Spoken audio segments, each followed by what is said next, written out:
Did you stay up and watch Rita last night? Wasn't she good? Fabulous. Something I've never seen on a cruise, and I'm going to embarrass them even further if they're in tonight. But were you in at the last show? A young man got up on stage and proposed to his young lady on stage and then danced as she sang. Never seen that on a cruise ship anywhere. It was absolutely fabulous. Very good looking couple. I think it was Matt and Keely will make a lovely bride. Don't you agree? Because we all like to see a very pretty bride, don't we? I had to put on a wedding dress once. It wasn't expected. I'll show you what the stunt was first. I got it.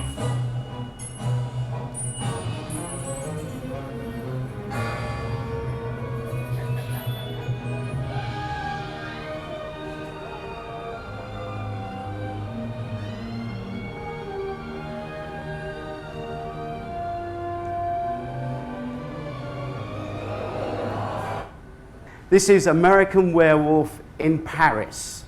It's a sequel to American Werewolf in London. It was made, I don't know, 10, 15 years ago. And we shot it in Luxembourg, not Paris. So we're just coming up the Hudson into New York. And there's the lady, Statue of Liberty. Now, a lot of people can say they've stood up in the flame room, but not many people can say they've jumped out of it. When Doris Visits Cruise TV said they were coming to New York, I said I'd do a film because this is quite special. So the Aurora's brought us in, we're in Brooklyn, and here behind me is the Statue of Liberty. Let me tell you, we were never meant to film at the Statue of Liberty. Certainly not to jump out of it, and I was definitely not meant to jump out of it. So this really is a bit of a pilgrimage for me. Anthony Waller's first film, Mute Witness, was a huge success. So he got the chance to make the follow-up to American Werewolf in London, which was American Werewolf in Paris. And we'd finished the movie. It was all done, it was tested, we played it at Cannes. And then they decided the ending wasn't working.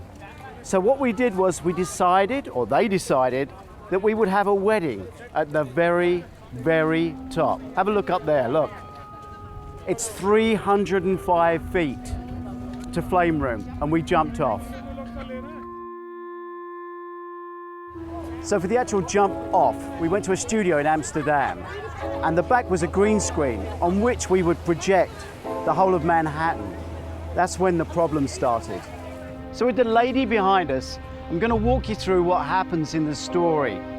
There's the two of them, the man and the lady getting married, and the ring is passed across, but it gets dropped and it bounces and goes off the edge. So if you just imagine this is the barrier on the throne room, the ring's gone over the edge.